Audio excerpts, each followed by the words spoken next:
I would like to introduce Dan Petersen, and we'll get this tasting rolling.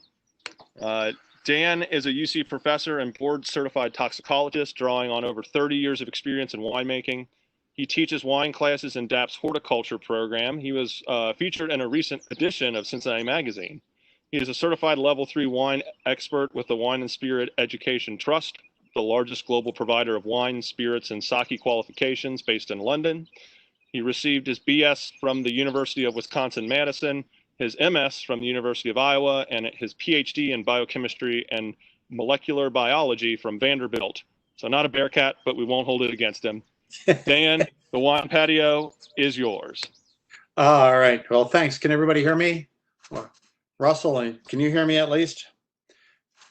Yep. Good. Awesome. So anyhow, today's topic, when it was first when I was first approached about this, I was thinking that it was going to start to get that time in Cincinnati when it gets hot and humid, so hot sometimes that when you've got a cold beverage in front of you, you're not sure whether you should take it internally or externally.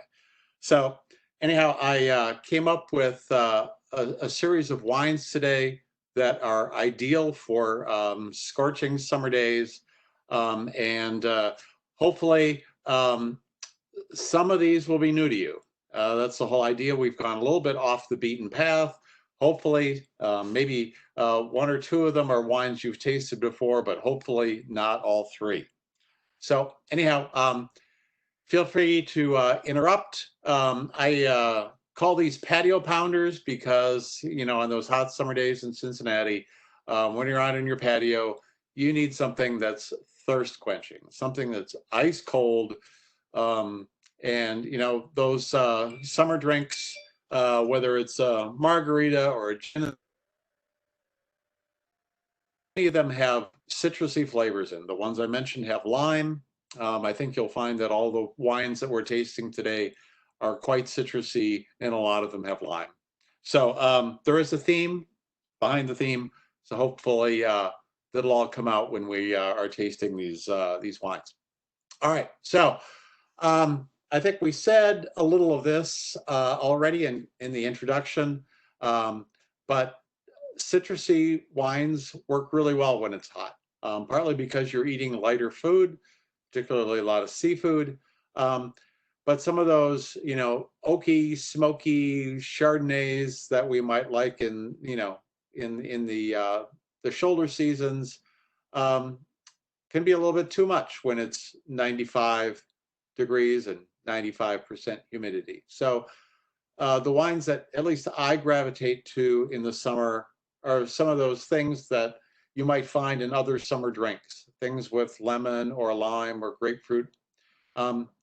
In my view, these usually carry the day when we thinking about patio pounders, and you know, these heavier tropical fruit, kind of fuller bodied wines and sweet wines can be just a little bit difficult, and you know, require a little bit more air conditioning than the wines we're going to have today, which are in general enjoyed ice cold. So that's our theme. We have three wines that you undoubtedly know about today, because hopefully you've been able to find them. And there are three, and there are some common threads behind them. Again, I call them all patio pounders. The first is Vino Verde, which is it's a place as well as a wine from a couple different grapes in northwestern Portugal, right there on the border with Spain, in Galicia, Spain, the so-called green Spain, where they actually get rain, but it's cool, and it's relatively wet for Spain. And these wines are often picked a little bit early to try to concentrate on that citrusy flavor. So the second wine is going to be Gruner Veltliner, which is primarily Austrian. It's grown in a few other countries right around Austria, so across the border in you know, to the east. You know, you'll find some Gruner Veltliner as well. But it, 95% of the Gruner in the world comes from about a 100-mile circle right around Vienna, Austria. And then finally, Assortico is our third wine. This is Greek island wine. Assortico is also pretty unique in the sense that it doesn't come from very many places. Pretty typically only from the islands off the southeast coast of Greece. They're between Greece and Turkey. So island wine, and as you'd expect for island wine, there's people on the islands eat lots of seafood. All of these wines go great with seafood as well as a whole variety of other things that we'll discuss as we start moving along. So, Vinho Verde. And Russell, you want people to pop open the first wine and start to sample this as we talk about it, or what's Yeah, for sure. Yep, if people have it, that'd be fantastic. Yeah. So why don't we just do it that way, and then if questions come while we're talking, you can do that. So what I have in front of me is a I'll hold it up to the screen, is an Alvarino. So it's from the Vinho Verde area. This one is the specified grape Alvarino, and as we'll see, you can make this from a couple different grapes.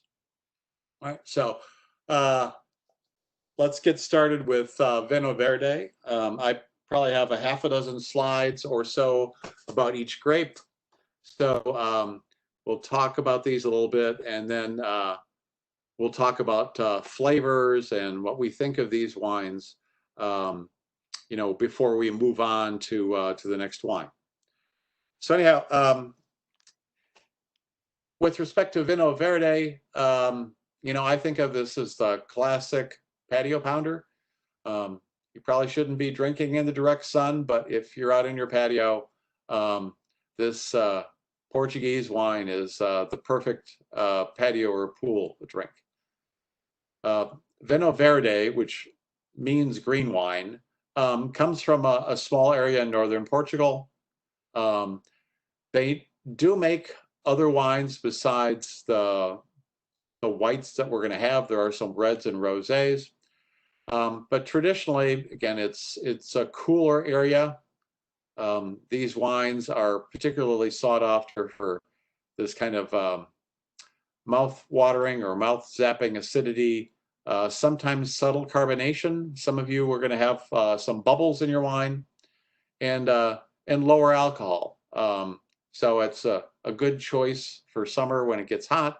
The lower alcohol just means you can drink even more, which you might want to do on a hot summer day. So we mentioned this carbonation, and in the old days, they were such in a hurry to make this wine and drink this wine that they didn't always wait for the fermentation to be over before they bottled the wine. And as a result, the fermentation finished in the bottle, and some of the carbon dioxide from that fermentation gets trapped, leading to a slight amount of carbonation. And again, this is the ancestral method for how champagne was made before the Brits and the French figured out how to start a secondary fermentation on purpose to make champagne method wines. But nowadays, this carbonation is more of the bicycle pump method or the Coca-Cola method, where they just put a tank of CO2 on the bottling line and spritz up the wine as it goes. So Vinho Verde, these wines are not expensive. They're pretty inexpensive. There are several out there. I was looking today on the shelves. There are several of them under $8. So this is a pretty inexpensive fizzy wine that's great on a hot summer day. So there are, in the map here on the slide that you can now see, a few sub areas that are known for Vinho Verde wines. These are all right at the edge of the Spanish border, and you might see these specific areas mentioned on the bottle, but in general that's not true. They will just use grapes from across the area in the Vinho Verde area. So Vinho Verde is kind of a place as well as a wine. So the wines are made from a variety of grapes. The one that I've got in front of me is made from Albarino, and that's the same grape known as Albarino across the border in Spain, where it's the main white wine of northwestern Spain, the so-called Green Coast. So the several other grapes are allowed, and most of these presumably you've never heard of. Often the name of the grape isn't written on the bottle.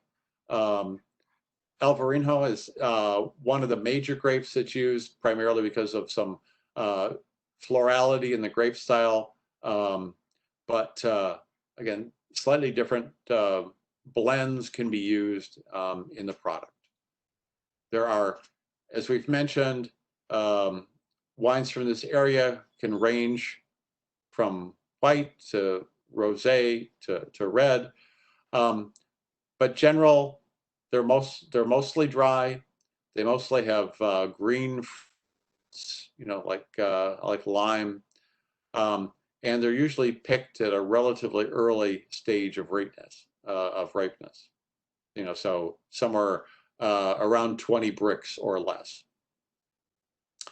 I think we've mentioned Vinho Verde. Real quick, excuse me. Jeff Sykes has a question for you. Actually, let me, Jeff, if you'd like to talk, let me.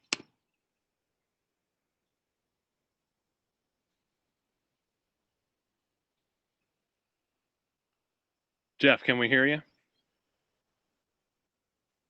We'll see, right? This was the experiment, right? Well, so here, I'll just pull up his Q&A question. Is Vinho Verde similar to Spumante? Excuse me. Spumante is Italian, often sweet, and so traditionally Spumante is made with the Moscato grape, Moscato Bianco. The better versions now known as Moscato d'Asti, but I think Spumante, that phrase is being dropped partly because of bad connotations. When I use that phrase, I usually think of nasty Spumante, right? That was supposed to be a joke, So anyhow, the word Spumante is it means sparkling. Yes, it's but and reserved for Italian sparkling wines. But the producers in particularly in Piedmont, the northwestern district of Italy, where Moscato d'Asti is made, have kind of dropped the use of Spumante as a descriptor for sparkling wines. So you may still find some, you still might find that phrase used, but not so much in Italy anymore. But there are sparkling wines all over Italy. So there are the sparkling Lambruscos from the, there are from the north central area, an area in Lombardy right now, which is having a horrible COVID problem. But some of the greatest sparkling wines of the world, in my view, the area known as Franciacorta. So Franciacorta grows Chardonnay and Pinot Noir, much like in the Champagne region in France. But in northern Italy, particularly Lombardy and Franciacorta, the grapes get a little bit riper and have a little bit more fruit flavor. So you still have that crisp, bracing acidity of the Champagne on the same grapes that are used in Champagne, but just a little bit more richness to the Chardonnay, a little bit more red fruit in the Pinot Noir than you find in Champagne, since Champagne is so far north and so cool. And it has a little bit less of the minerality. I don't know if you've been in Champagne, but if you pick up a chunk of the rocks from there and scratch it on the ground, you can write with it. It is really chalky. That chalkiness is more absent in Franciacorta, so there's a little bit more richness to the wines there. So anyhow, I didn't mean to drift so far off the topic, but That's yeah, there are sparkling wines everywhere. Sometimes by accident, which is how Vino Verde. But anyhow, that's the sparkling wines of France. In the early days, the ancestral method. This is how sparkling wines were first created.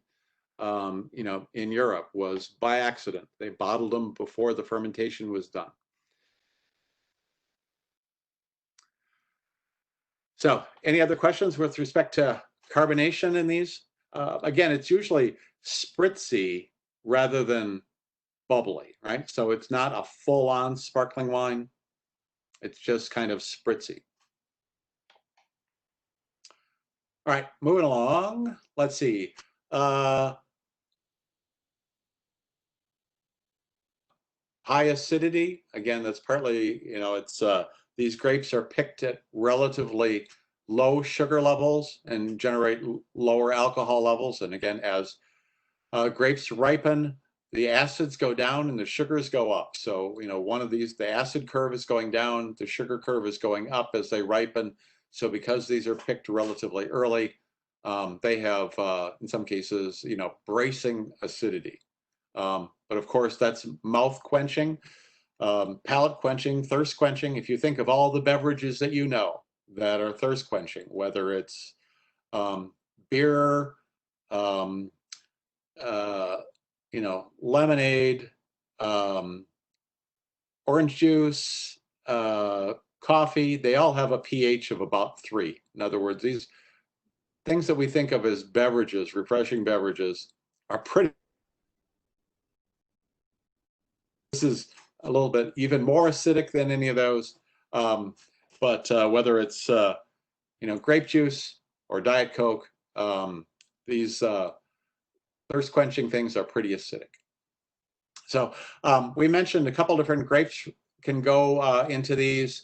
We've mentioned the one I'm drinking is mostly Albarino, which again, as I've mentioned, the same grape as Albarino across the border in Spain. But there are a few others, again, it can be a blend of more than one of these grapes. Again, we've mentioned that these are often just a little spritzy, pesante, but sometimes with a touch of sweetness, but usually dry. All right, so in terms of flavors, I've got mine in front of me. My first impression was lime and grapefruit, pretty strong grapefruit. I think, as you smell this, as I'm smelling mine, the primary presentation is grapefruit with lime. There's a little citrus blossom in there. Relatively little vegetal. compared to some other grapes that, might overlap with this. I think everyone's probably familiar with Sauvignon Blanc, another grape with prominent acidity, prominent citrus note. Sauvignon Blanc, however, is a Bordeaux varietal, and most Bordeaux varietals have vegetal influence, whether it's Carmenere, if you, for the Bordeaux varietals, it's often green pepper or something green. Sauvignon Blanc is not really exception, usually something green there. This wine is a little bit more subdued,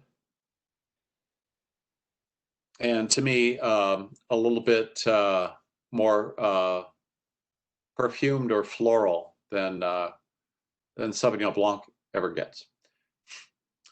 In terms of the fruit flavors, I usually get lemon lime. The lemon usually never as ripe as Meyer lemon. I don't know how many of you are lemon gurus. Take yourself down to Kroger. Pick up the regular lemons, smell them. Pick up a bag of Meyer lemons, smell them. Meyer lemons are kind of like a cross between, halfway between where a lemon would be and where a tangerine would be. In other words, they have riper citrus flavors, but still clearly in the lemon camp. Anyhow, go down, scratch and sniff some Meyer lemons when you're at Kroger. Just make sure you don't cough. Sorry, there's no such thing as a COVID joke, right? These wines, because of all of this citrus, these cool flavors, they go with everything you'd expect that goes well with hot summer days. So picnics and beaches, they go with fish tacos, seafood of every kind, all kinds of salads, because sometimes there is a slight vegetal component that makes these work really well with salads. And then, they will go well with sushi too, without overwhelming them. Sushi is often, unless you're into the dynamite roll, are usually fairly subtle flavors that would be easily overwhelmed by another wine. Yet, some of the creaminess that's in there, whether it's avocado or something else, will go really well with the acids in these wines. All right, and I think we have one more slide here about pairings, and I think this is great with anything seafood. Sushi. Simple pork dishes. I don't think smoked barbecue pork is that's it's a whole another thing. I'd save that for Zinfandel. But Thai food and other kind of spicy food works really well with Vino Verde. And again, the price makes it great with just about anything. I've mentioned here in the second bullet on this slide that goes well with all kinds of different seafood. Even if you've got a richer saucing sauce or a coating, if you've fried the fish, if you deep fried the fish. Back to this on the last bullet of the whole presentation, but this goes very well with fish and chips or a fried fish as well. So it's pretty versatile with any of the kind of lighter fare that you might want to think about for summer. So anyhow, I think that's all the formal presentation I have for Vino Verde. As I'm smelling this wine, and again, we've all got different wines, and so we're all smelling slightly different things. When I run this run tastings for at UC in the Hort program. Of course, we're all tasting the same wine, and I can tell them what they're smelling or what they're not. Most of my students are beginning wine enthusiasts, and they think they smell things that they don't, and so this is always an opportunity to say no, there's no bubble gum in this wine. But you should be getting bright citrus, probably starting with grapefruit, and it could be any amount of lemon or lime, and in some of the regional specific versions, particularly those with more Alvarinho in them, you might get things that are a little richer, getting on toward Meyer lemon, but never that kind of citrus that you would find that would carry you into the orange or tangerine, or even in the pineapple family, those really almost tropical citrus fruits. So this is cool, clean, crisp.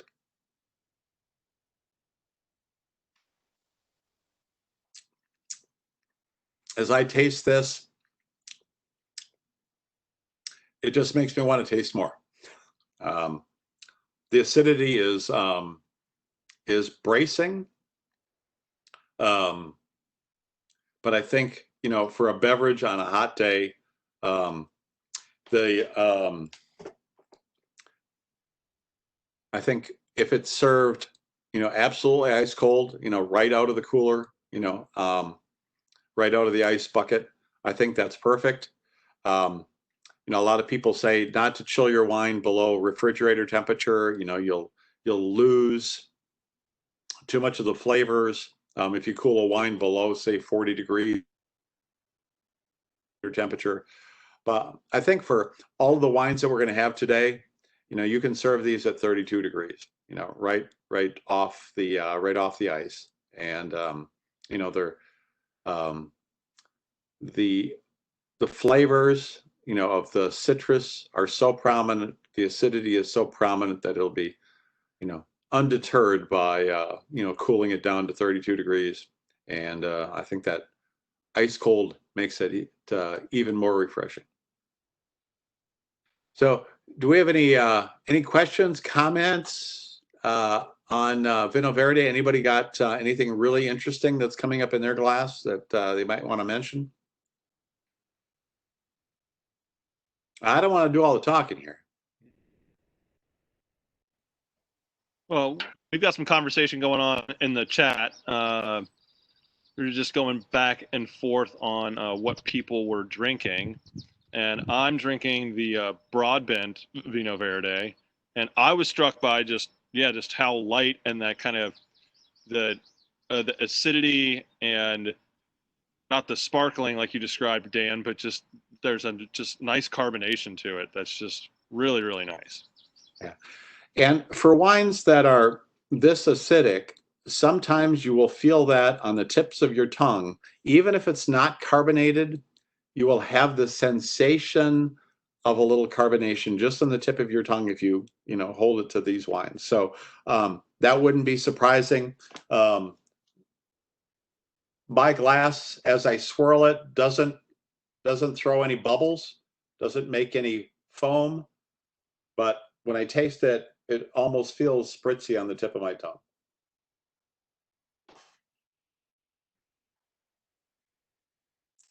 So what are some other people drinking?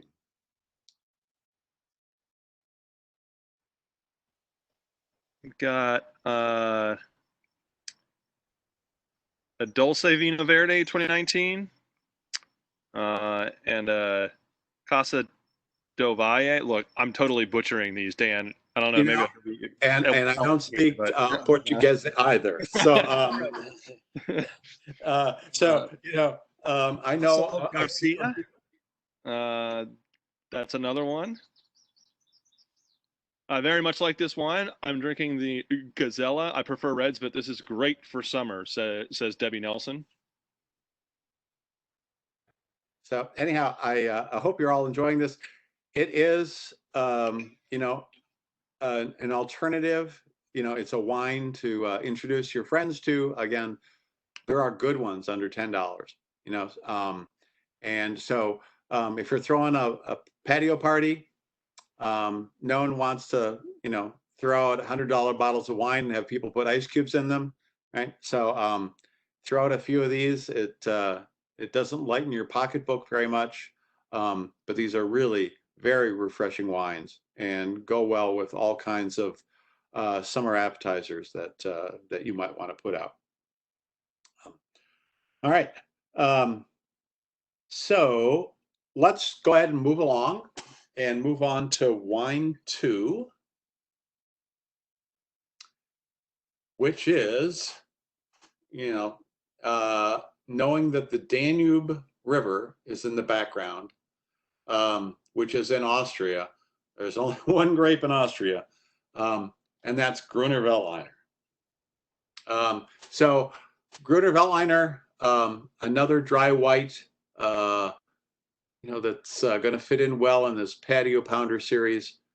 Grows almost exclusively in Austria, particularly along the Danube River. As we'll see, the best areas are right along the Danube, just west of Vienna.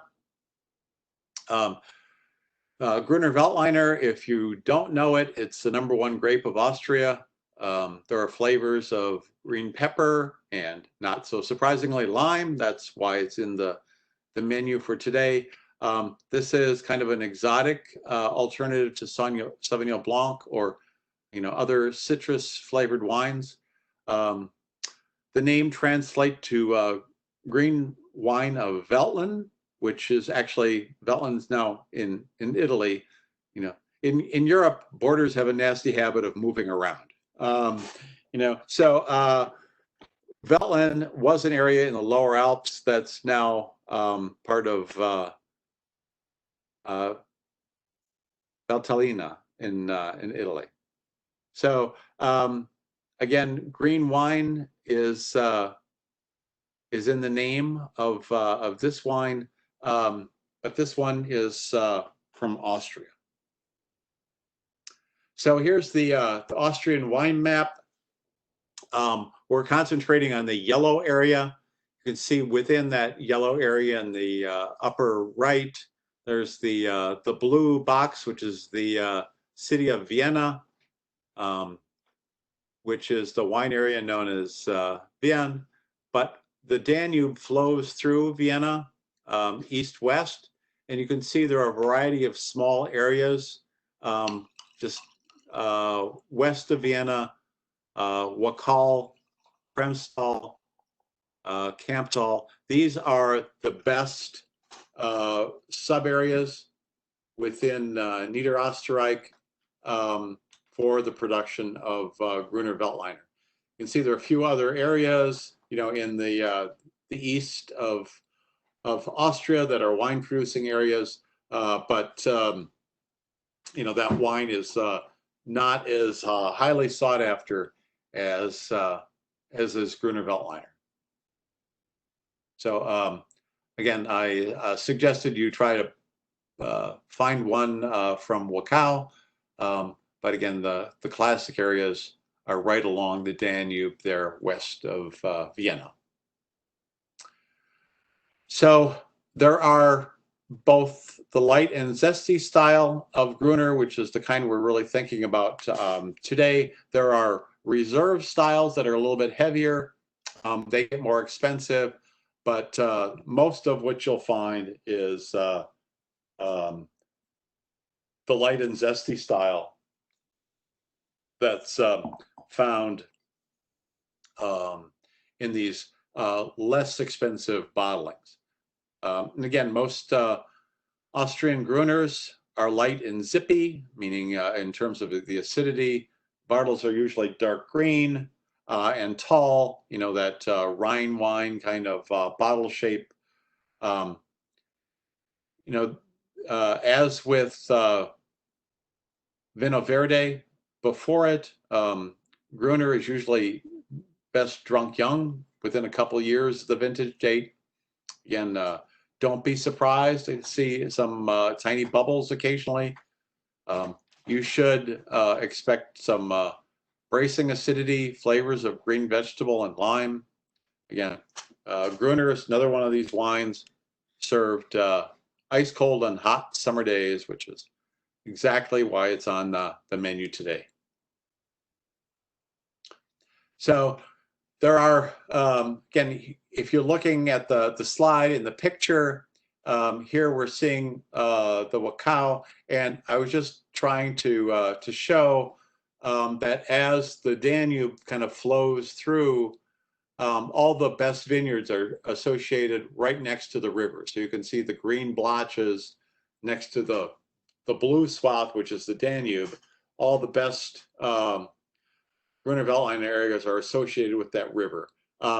That's partly because the river holds heat in the fall, extends the growing season a little bit.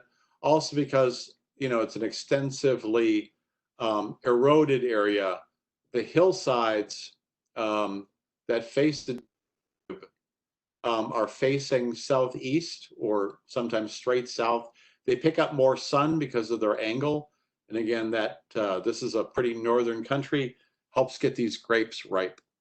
So the grapes on the hillsides near the river get riper, lead to richer fruit. So anyhow, we've mentioned these wines hold on to this gripping kind of acidity, but add richer fruit like Meyer lemon, honey, or nuts in the reserve style. These sometimes age better, and these usually start showing up on the market about 5 years after the vintage date. They're going to be a little higher in alcohol and a little bit more expensive, but it's the lighter style Gruners that are the patio pounders that we're talking about today. All right, so pairing these with food. The classic pairing people talk about with Gruner is Wiener Schnitzel. Again, it's an Austrian dish with made with sliced or flattened veal that's deep fried. Gruner also goes well with any light meat, whether it's fish or poultry. And again, like Vino Verde, because of some of the herbaceousness in some of the flavors, vegetable dishes can pair well with this as well. And Gruner is one of those few wines that, because of its acidity and because of the slight vegetal nature, you can serve with salad courses. And most wines don't have the acidity to stand up to a salad dressing with the vinegar that's in them. All right. Let's see. Oops. So anyhow, we've run through the Gruner Veltliner slides. I will hold up the bottle I'm drinking. So this is, the classic kind of, Austrian Gruner Veltliner from Wachau. This one is 11.5% alcohol. It's a 2018 product, and a lot of them are, served in these kind of tall Rheinstein bottles, or Rhine style bottles, the tall, thin. As I smell this wine, I'm getting some kind of flinty minerality.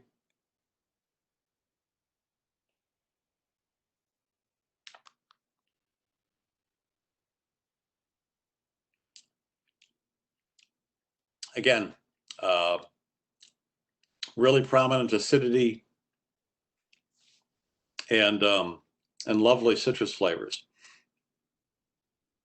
For me, this one is a little bit riper than the Vino Verde. The Vino Verde, at least for me, was more prominently grapefruit. This one is more lemon lime to me. So a slightly different flavor profile in terms of the citrus elements that are there. Does anybody smell gunpowder in theirs? We're getting near the 4th of July, so you can smell gunpowder everywhere, but We did have one comment from Ruthie Keith, tasting something just at the end, like kind of an interesting taste, not on the front end, but the back end. I'm not sure if that's something like unique, Dan, that you typically see in this wine, or if that's enough information for you to kind of like describe maybe something like unique here to this variety. for me, this wine finishes relatively crisp, although there's a hint of bitterness in the finish, but I'm getting almost like citrus zest in the finish, like a lime zest. And it's like I'm chewing on the outside of a lime peel. So it's a little bitterness, but zesty. So gunpowder, I mentioned, and again, we are all drinking different wines, but the smell of gunpowder is primarily sulfur, and that's a common wine feature from areas that have a lot of minerality. Some people will, just come up with gunpowder right of the way. Some people will say it smells like a freshly struck match, but it's usually an expression of minerality, and so that doesn't necessarily. Well, I mean, there's minerals in all soils, but minerality can express itself as either this kind of almost smoky elements, these flinty elements in the nose, or it can be a drying sensation. It's a tactile feeling that's akin to what tannins from red wines do, in the sense that it's a drying element. And think about if you're drinking mineral water, sometimes it has a drying quality to your cheek. And I'm Dan, getting I have another question kind of along those lines, not to sorry to jump in here, but just so with this sort of smell, like would you also be like smelling the sulfides related to the wine? Like is that related at all to what you would be smelling or like tasting here that you're describing? sulfites, if they're used to excess, and I guess somebody could always mismeasure, but usually won't ever smell sulfites. There are roughly 100 times as much sulfite in jams and jellies as preservative as there is in wine. So the amount of sulfite that's actually in wine is pretty minimal compared to a whole lot of other foods.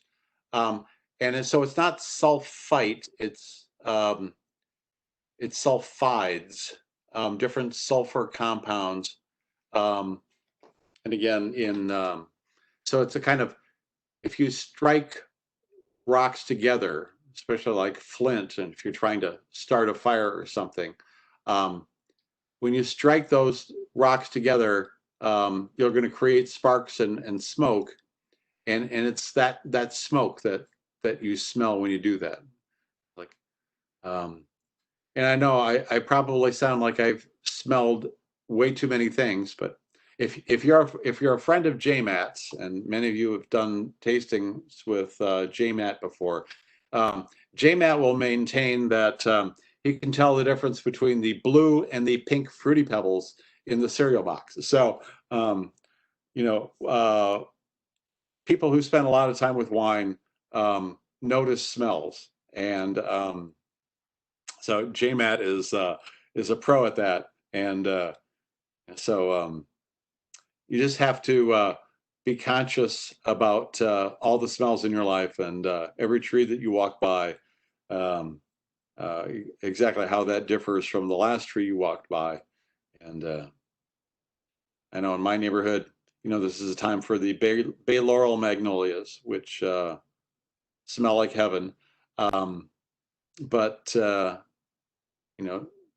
try to spend some time noticing, all the lovely summer fruit that's on the market. Make sure you notice the difference between, regular lemon and Meyer lemon, and things like that. So, any other questions on Gruner? Nope, it looks like that's it.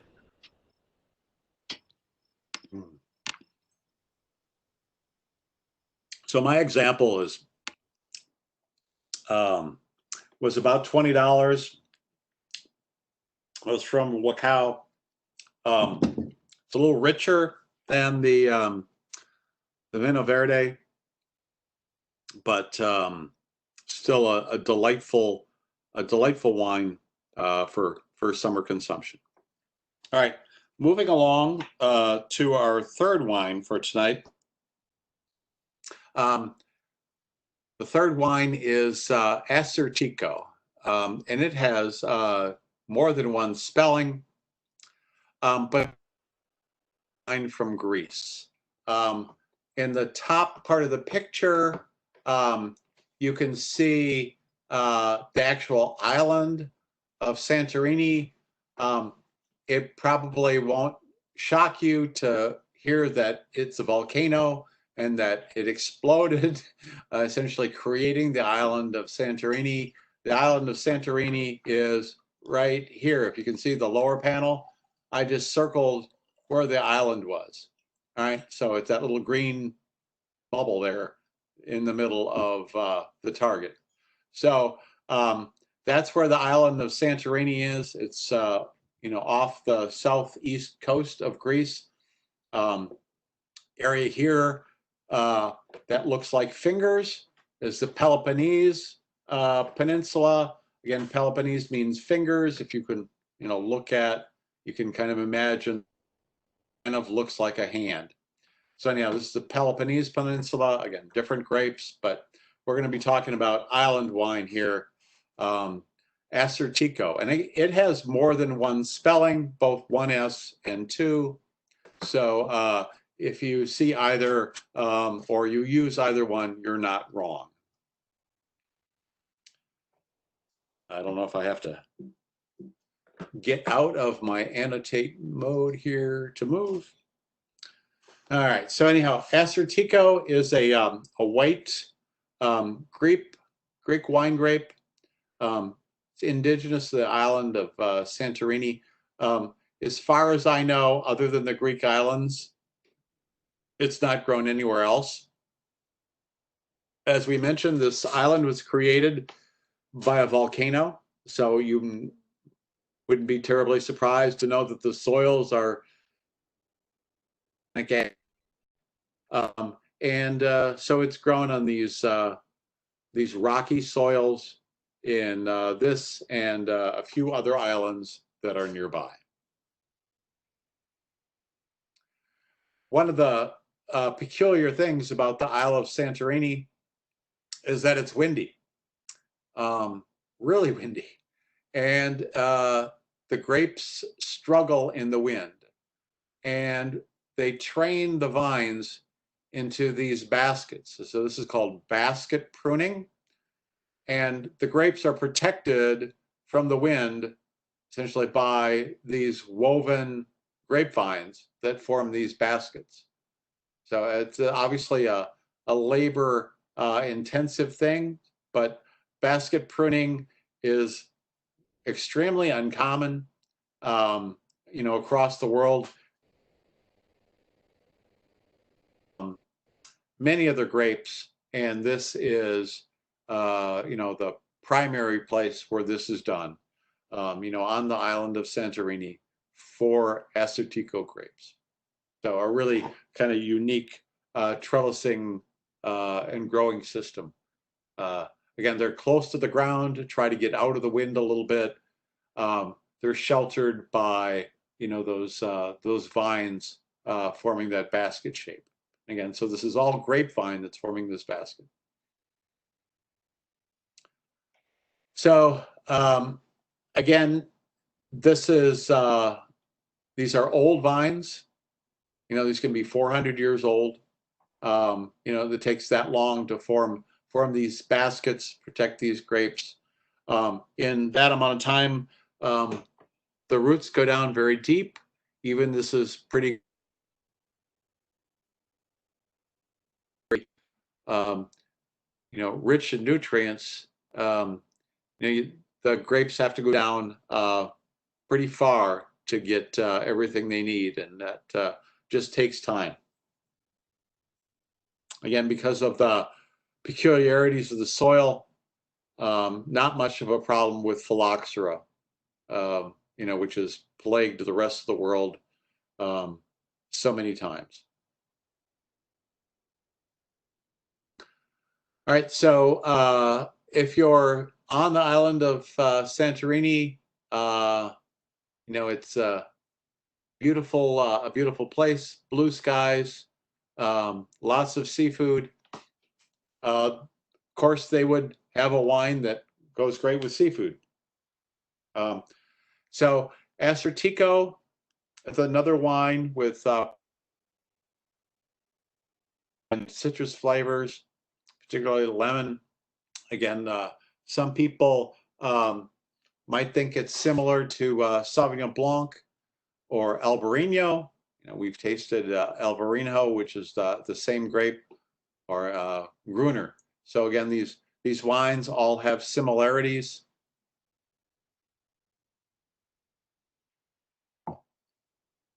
The one I'm tasting is Santorini, Asortico, from 2018. This is 100% Asortico. This is still richer in terms of alcohol. This one is 13% alcohol. So this is a little bit less of a patio pounder. You can't drink quite as much. Or if you do drink quite as much, you're going to be even happier. But it's a little richer wine in the same theme there. And thought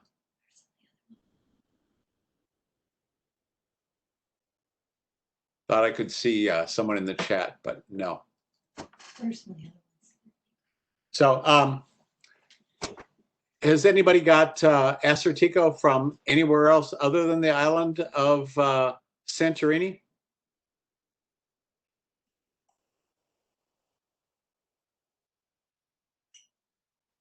Dan, mine is it's an Atma 2017. Uh-huh. I'm not sure if it's a Santorini wine though. This actually looks like it says that it's from Macedonia. Okay, so that's on the mainland, yeah. Yeah. Oh, yeah, so the grape is, you know, while I've mentioned it's best known for the islands, it can be further north as well. I was going to try to. So we mentioned this is here's Santorini on the islands. These are the Peloponnese Peninsula, and Macedonia is up here to the north, right? So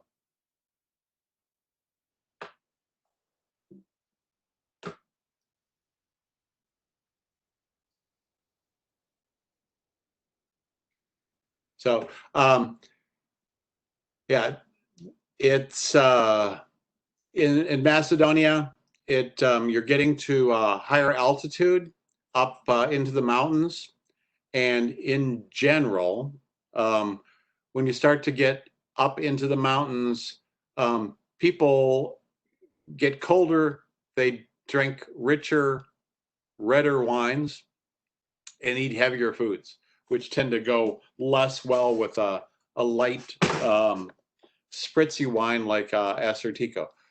That said, even in Macedonia, they still eat fish, but you know, you'll find the same kind of expression if you're thinking about Italy, as you start moving up into Piedmont, up into the north, like in Turin, up where there are ski resorts in the foothills of the Alps, you start to see bigger brooding wines, like that's where the Nebbiolo comes from.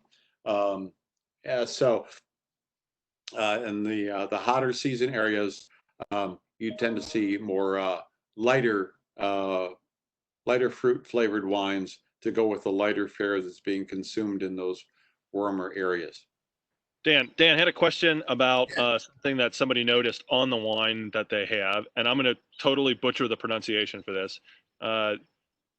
Says that on their bottle it says protected geographical inditoin cyclades. Do you perhaps know what that means, or? Yeah, so all areas in Europe, in the EU, have a series of hierarchies of named regions. So in this particular case, you have a protected region, and again, in the French classical area, these would be AOCs, right? Name appellation, the naming convention, or AOP, with the more recent version of it. So within Austria, we had an area like Wachau, which was a DAC, a DAC, which was their naming convention protocol. And for Portugal, there are DOs, and Greece has its naming convention too, and you just named the naming protocol convention for Greece. So yeah, so wines that come from a prescribed region are in general always better than those that don't. In other words, despite the marketing claims of the importance of a wine label or the name of the facility, the number one thing that's important in the quality of the wine and what the wine tastes like is where the grapes come from. And if they come from a prescribed area, like the person just indicated, this is going to be a better wine than the alternative that just says, for example, just Greece, where the wine are somewhere in Greece, they're not telling you where. But if it's coming from a protected region, the more geographically smaller areas are generally, better than the bigger areas, in the same way that North Coast, which is better than California, which is better than USA. Right? So yeah, better wines usually have better place descriptors, because that's the number one thing that's important in the quality of the wine. So you got a good one.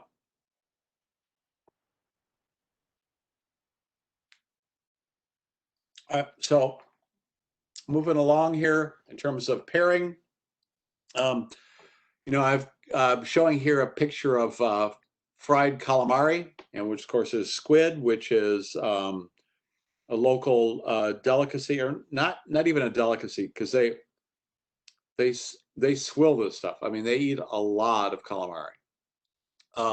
It's very plentiful. I mean, they live on an island, and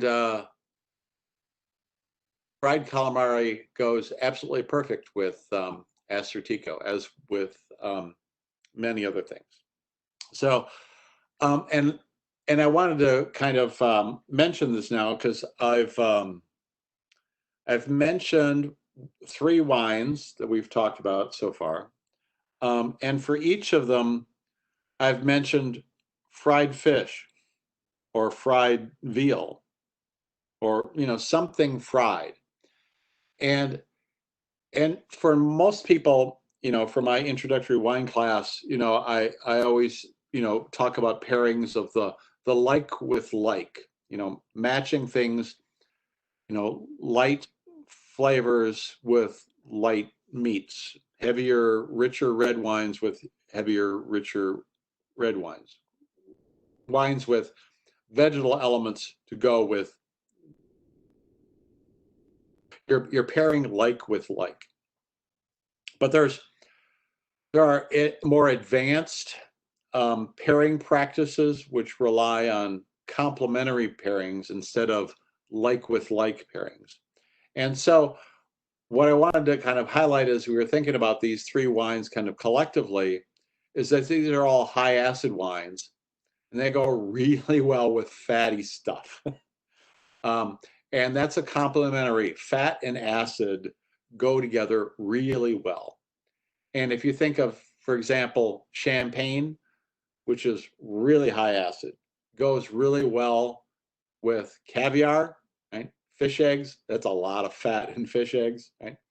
Or things like, champagne goes great with potato chips, right? Fried food again, because of the fat that's on the potato chips. So these wines will go great with soft cheese.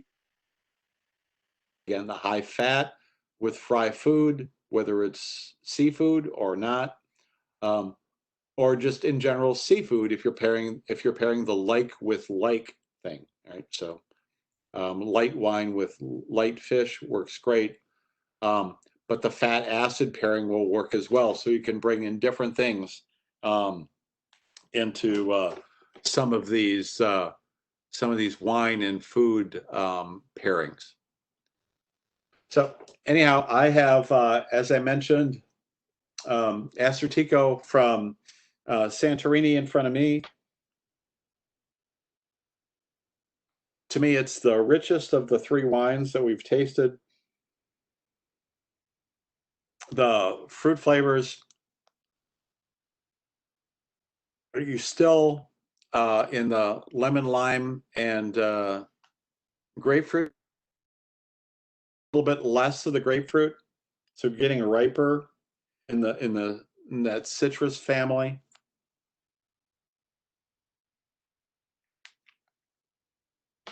It's a little less acid.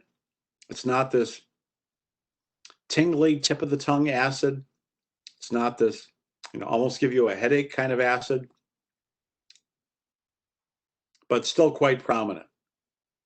And I think that's really important in, when it's cold, or especially for wines that are really chilled. So anybody want to share impressions of the Astratico that they're tasting? Got a comment here. I rarely see caviar and potato chips mentioned in the same sentence. Well, all right, so just go try it. The next time you have a bottle of champagne, or for that matter, U.S. sparkling wine will work just as well if you've got a Blanc de Blanc, which is made with Chardonnay. If you've got a Blanc de Blanc from California, from a great producer, go get yourself some Ruffles potato chips, something with a really good crunch, or kettle fried potato chips, something that's a little bit thicker, that's got a good crunch. You are going to like that, right? So that fat from the potato chips and the acidity of is going to go. It's the poor man's caviar, in terms of matching with champagne. Professor at the University of Cincinnati, caviar is not on my budget, but potato chips certainly are. Yeah, and I think you're probably right. Caviar and potato chips probably not mentioned that often. I hear somebody suggest, or I see somebody in the chat line here suggesting Cincinnati's Lay's potato chips, and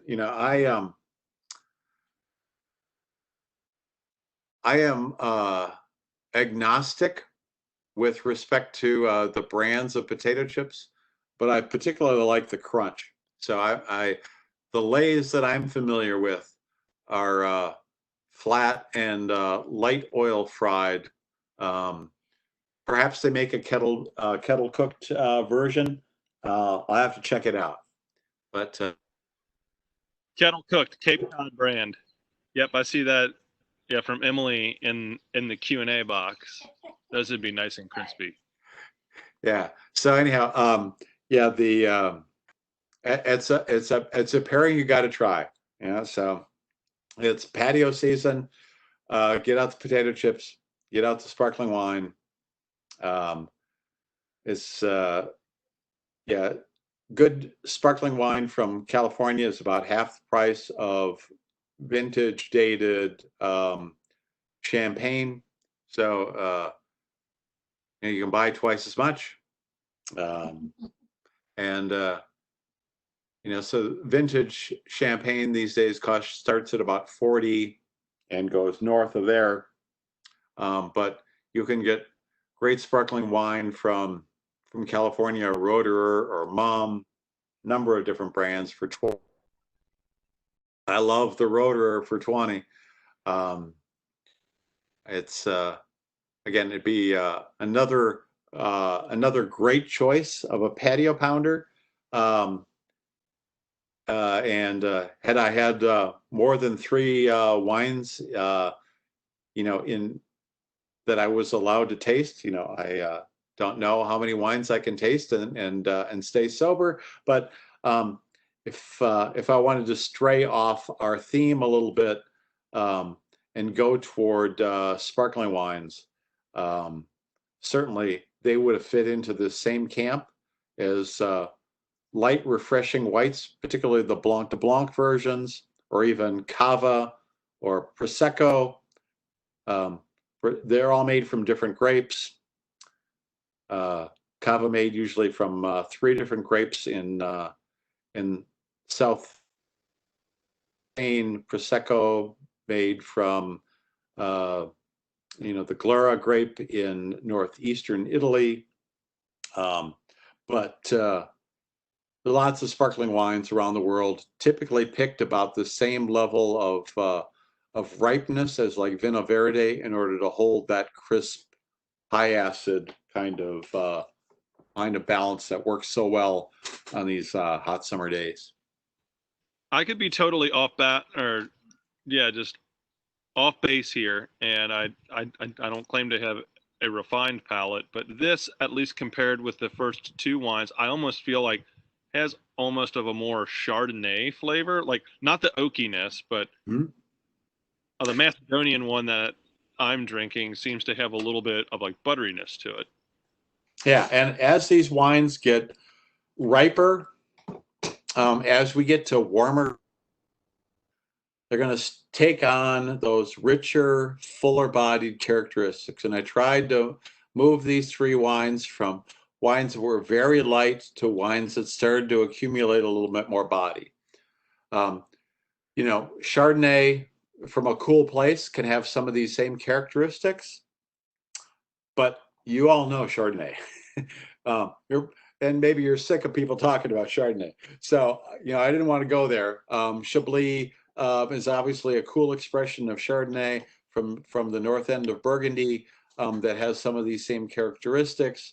When Chardonnay is cold, it can have some of these lemon, lime, grapefruit characteristics, and I think that's characteristic of Chablis in particular. Some of these same minerality. Again, it's on this Kimmeridgian limestone, that gives it that minerality. Would fit into this camp of patio pounders.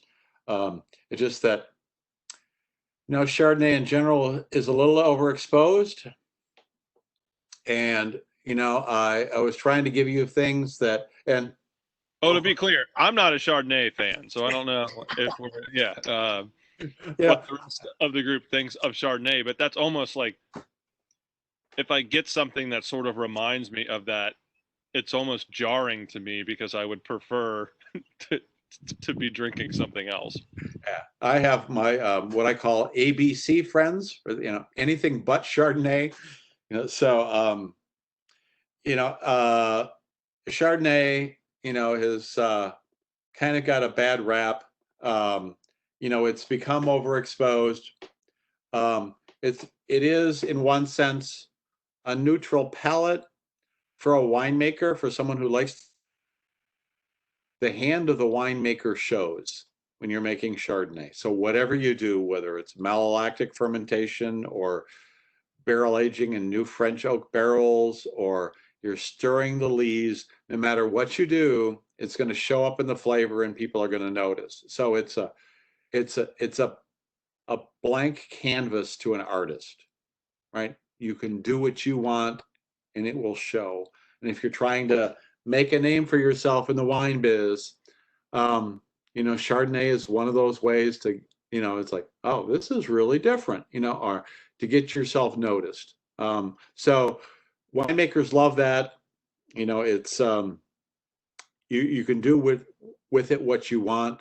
Make a austere high acid wine like you might find in Chablis, or make these baked apple brioche kind of wines like you might find in Sonoma, or depending if it's hot or cold, or what you do to it, you can make some massively different wines. But I think we've in this country all been kind of overexposed to Chardonnay. It's a fine grape, but people have over oaked and over malolactically fermented and over lees stirred and overdone.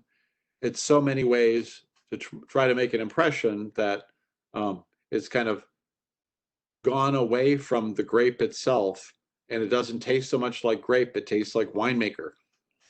And I think partly because of that, it's gotten a bad rap. And you see some of these, the non-oaked or unoaked Chardonnays trying to go back a generation and concentrate most on the fruit. Reality is, if we had done it, or go. if we had done a fourth wine for this, what is another wine in this kind of category of, as you've described, patio pounders, that you would recommend?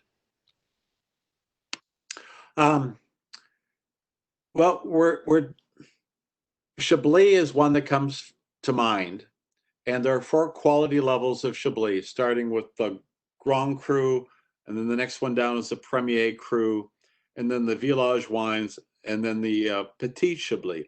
And Petit Chablis are in the $15-20 region. Some of them are good. None of them are going to be oaky. All of them are going to be austere, high acid, good wines that just pour down.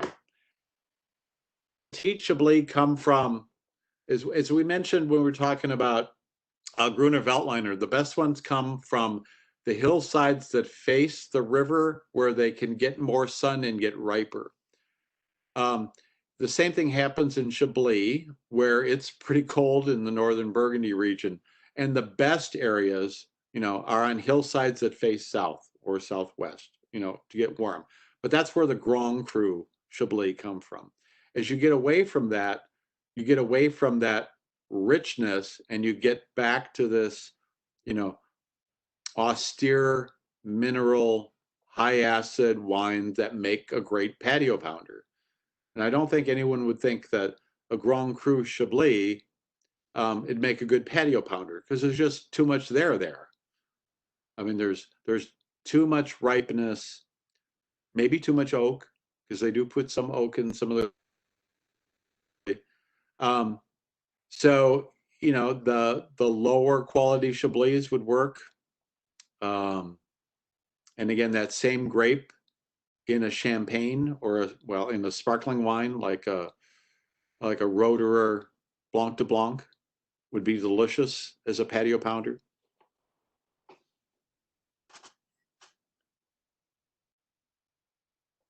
And as I think further, Sauvignon Blanc works. And I tried to stay away from Sauvignon Blanc for the same reason I stayed away from a Chardonnay, is that, it's a little overexposed. It's a very common grape in the U.S. Comes from the Loire Valley, the western edge of the Loire Valley. I think everybody knows, the classic area there is Puy-Fumé. Robert Mondavi, when he was there trying to get cuttings, didn't think anyone would buy a wine labeled Puy, so he took the Fumé and called it Fumé Blanc, but it's the same grape. It's Sauvignon Blanc. In California, they call it Fumé Blanc in several places. But again, that style, if you're seeing something labeled Fumé Blanc, is probably the unoaked, unmalolactic fermented, unlees stirred, kind of minimalist Sauvignon Blanc that I think would fall into the camp of Patio pounder. Whereas a lot of the higher end Sauvignon Blancs, start to accumulate these winemaking characters, extensive new oak, lees stirring, malolactic fermentation, the heart of the grape. They can still make delicious wines. It's just that I think it starts to pull away from what we're talking about today. Is the classic patio pounder is you want something ice cold on the patio when it's 90 degrees.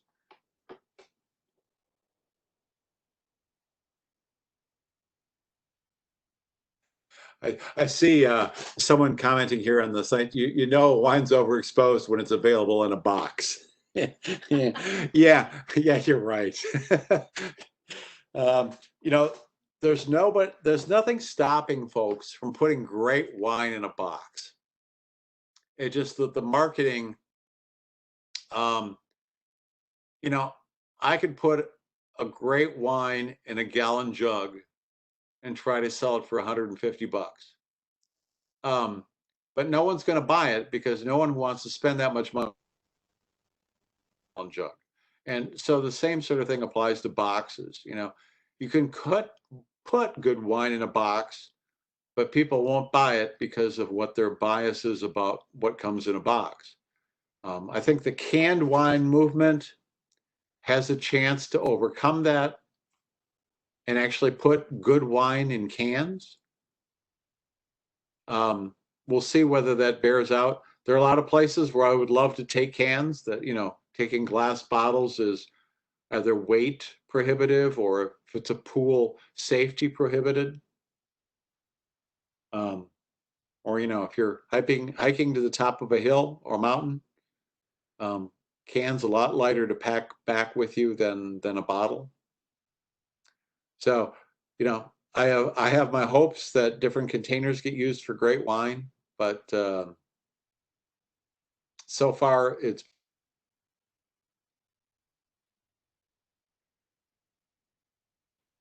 We have a couple questions, and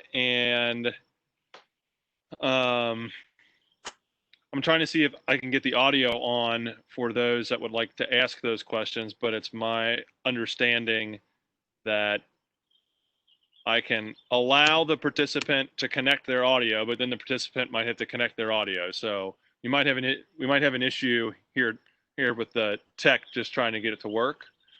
But if I can, let me see here if I can pull up one of the first questions that we got here.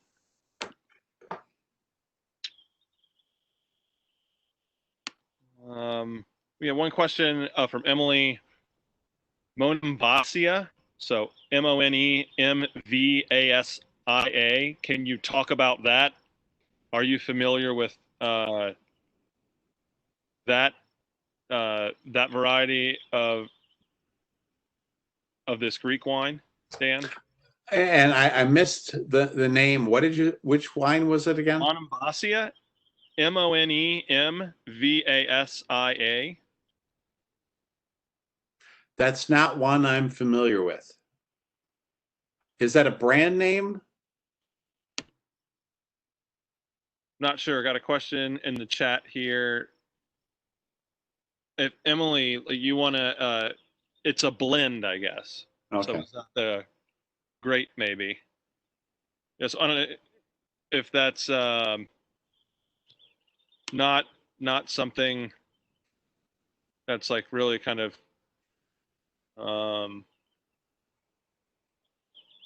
striking a chord, like then we can move on and Yeah. see if Yeah. Emily I has mean, more. the great grapes of Greece, Mavra, Ahiratico, you know, and these are from the Macedonian area and the Peloponnese Peninsula, respectively. But yeah, Assortico tends to be one of the great wines of the islands. The wine that greats, goes with seafood, and would be in our list of patio pounders for today. Ruthie, I've allowed you to connect your audio, so I'm not sure if you can talk or not. But I know that her question was related to, just give me a second here to pull this up. I'm always intrigued that some wines can cause a terrible headache while others don't. And I used to think it was expensive versus less, but that doesn't seem to be the case. Dan, could you share some ideas on that front? Just maybe the sulfides, or just what it like, your just, yeah, perspective on the Yeah. wine over headaches. Yeah. So with respect to headaches, a lot of people like to blame sulfites. And again, sulfites are used in the wine biz because, we got to clean out the vats of wine, the hoses we use at the winery. Everything's got to be scrubbed out. If we use Clorox, the wine would smell horrible.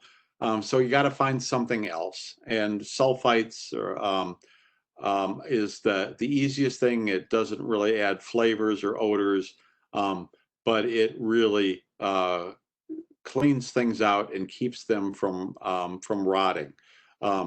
We soak paper with it, set the paper on fire, and then burn it inside barrels. Stick it inside the barrels so that the sulfited, so it doesn't mold in the season where the barrel's not full of wine. Sulfite's used for everything, and there's sulfite residual in wine to keep it from going bad. It's an antioxidant, it's an antimicrobial. It does a bunch of good things at the winery. Choosing not to use sulfite means you have to do something else if you're not going to use sulfite, everything has to be sterile. Right? So everything has to be baked at 300 degrees for 5 days, or steam sterilized, or keeping a winery sterile is like nearly impossible. So sulfites are used by 95% of all winemakers, just because if you don't use it, your wine will rot in the bottle. And bad. Now, there are allowances for how much sulfite can be in wine, and the amount that's in like soda pop is 10 times what's in wine. The amount that's in jam and jelly is 100 times what's in wine. The amount that's in French fries is 100 times what's in wine. So there are sulfites in everything you eat every day. You probably don't know it. And in things that are preserved at levels much higher than what's in wine. I think in general, this is not what causes people to have headaches when they drink wine. There are histamines in wine, and they can cause headaches. Some grapes have more histamines than others. So if you can tolerate antihistamines and not have an allergic reaction or anything, I would suggest to do an experiment sometime of a wine that gives you a headache and take an antihistamine before. And it might block your headache. And that would show you that it's a histamine reaction rather than a sulfite reaction that's causing your headache. But anyhow, it's just an experiment. I'm not prescribing anything here. You know, you're on your own to do your own medical experiments. You know, I'm not giving medical advice here, but people do get headaches from histamines. There are histamines in wines. It varies dramatically by grape type. And, you know, the folks that I know who have thought they've had sulfite have gone to like Canadian wines, which have different sulfite tolerances and haven't seen a difference. So, and then of course, you know, organic wines have different thresholds for sulfites. So if you see difference between those kinds of wines, or if you don't see a difference between those kinds of wines, it's probably not a sulfite reaction. And maybe you look at histamines for the source of the problem. Great, thank you. I think we've got Ruthie connected on audio here. So Ruthie, I will unmute you, and I think you should be able to speak directly and ask your question. Go for it. Hey, Dan, it's Ruthie. I have a question. Yeah. So I have just purchased my first case of natural wine. Uh-huh. So my daughter had started getting into it, so I thought I would try it. To me, I think it is a little bit of a hoax in terms of I mean, when you read the labels and the kind of the benefits, they talk about low carb, low sugar, they mentioned sulfites. So what's your take on the natural wine industry? Okay. Well, let me tell you what the word natural means on a bottle of wine. Absolutely nothing.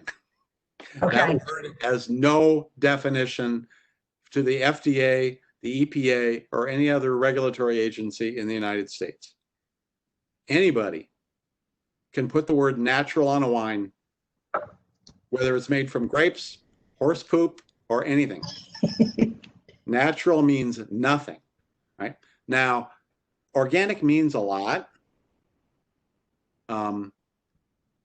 Wine made from grapes means a lot. Wine made from organic grapes means that they used sulfites in the winery, but not sulfites in the vineyard. Right? So the best wines in the world are usually wines made with organic grapes, but because they're caring for their wines, they use sulfites to clean the tanks and hoses. So there are traces of sulfites in the wine, and they, because of that, can't use the word organic. But natural means nothing. It means somebody's trying, but it might just be marketing. And because it has no meaning, you don't know whether they're halfway to organic, whether, you know, you really don't know what it is that they're trying to do. But Dan, do you see how that is moving into the marketplace? That organic verbiage, and it may be, like you just said, the newest and, you know, fad thing that's coming on. Yeah, there are a couple words in the United States that mean nothing. And again, I've mentioned natural is one of them. The other one is reserve.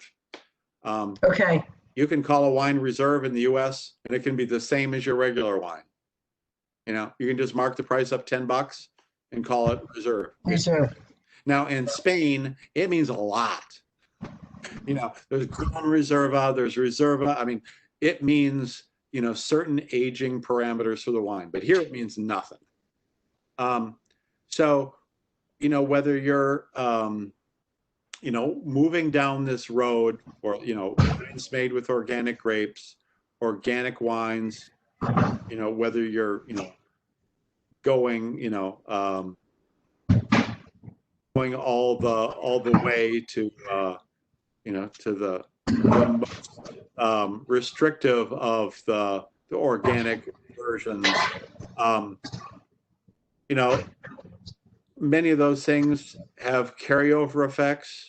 In other words, it's better for the soil, better for the planet, as well as good for the grapes. You know, I don't know where that that pendulum swings. You know, there are some people out here who are, you know,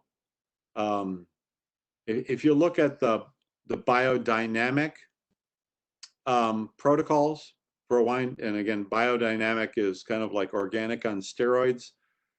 If you look at, you know, the old prescriptions, and again, in order to be biodynamic, you have to follow certain laws or certain, you know, the people who started this back in Germany 100 years ago.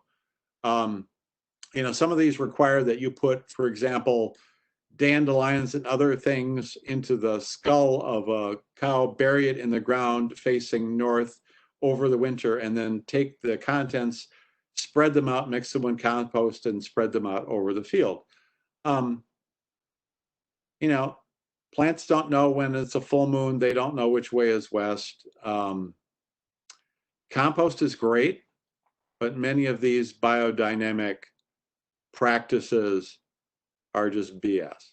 They're not rooted in science, they're rooted in religion. So organic is great, but you can go too far. And again, I think the best quality wines in this country that are made with organic grapes. And it may not say that on the bottle, but many of the best wines are in fact, you know, wines that are made organically but have sulfites added at the winery to protect the fruit in the bottle. So anyhow, yeah, so that was a long conversation on what the word natural means, but that word makes us all feel good, but it in the United States has no meaning. So you can put it on anything, and it will fly because it's an undefined term. Well, thanks, Dan. I think that's probably a good point to end on here, and we've eclipsed 7:30 here, so we want to be respectful of your time and everyone else's. We really appreciate you taking the time here to share these 3 wines with us, to talk through the pairings and the tasting notes and some of the geography and background. Really instructive. Appreciate you engaging in conversation with some of the questions that we had. And certainly if there are questions that any of our participants have, when we're done with this, feel free to email them to me, and I'd be happy to pass them along to Dan, and I'm sure that he'd be happy to respond. Yep, absolutely. Yep. Tomorrow we'll be sending a quick post-event email here, and we hope within the next few days that we'll have the recording of this tasting up on YouTube as well, so you can go back and access it if you would like. Other than that, Dan, do you have any closing comments, or are we good to wrap this up? I think yeah, we're good to wrap this up. You know, I think I see another comment here about, you know, folks have been making wine without additives for thousands of years, and you know that's certainly true. Some wines are easier to make without additives than others. Wines with higher acid or higher tannins kind of naturally protect themselves a little bit more. But you know, I think in the current marketplace where bad wines come back to you, in other words, they get returned at restaurants or grocery stores, and you've got then to deal with this return channel of wines that you've got to throw out and refund and whatever. You know, I think most winemakers these days are going to do the risk bet. Want any wines coming back, so they're going to add sulfite. And again, it's a low risk, high gain kind of thing for them to do. You know, it's a practicality decision. Everyone would like to make a wine that's unfiltered, that has no additives, but those wines come back with an alarming frequency. You know, I remember the TCA, the trichloroanisole days from corked wines when, you know, it peaked at 5 or 10%. And for some wineries, it was a disaster, you know, where wines were coming back because they were corked. Before everyone learned to, you know, source better corks and use screw caps or use synthetic corks or glass stoppers or, you know, find methods to mitigate trichloroanisole production in their winery. So, Well, anyhow, excellent. I hope it's all. I hope it's been good. Hope next time you have a hot day, you've got some new wines to think about that would be enjoyable. You know, in the summer when it sizzles. So, hey, thanks everybody for coming. It's been fun. I've enjoyed the wines. Hope I enjoyed tasting them as much as you did, and hope that you found something new to experiment with, something new to serve with food in the summer. And it's like we're all trying to learn new things. So hopefully you got a grape you didn't taste before. Yes, So, thank you very much, Dan. Thank you. And on behalf of the UC Foundation and the Alumni Association, thank you to everyone that's participated in this wine tasting. And we hope we'll see you at our next tasting, as I mentioned in the introduction, with J. Matt Nichols and the Phoenix. The registration deadline for that is not this Sunday, but the following Sunday, July 5th. Hope that everyone has an excellent holiday weekend. Thanks for tuning in, and go Bearcats. all right. Thanks, everybody.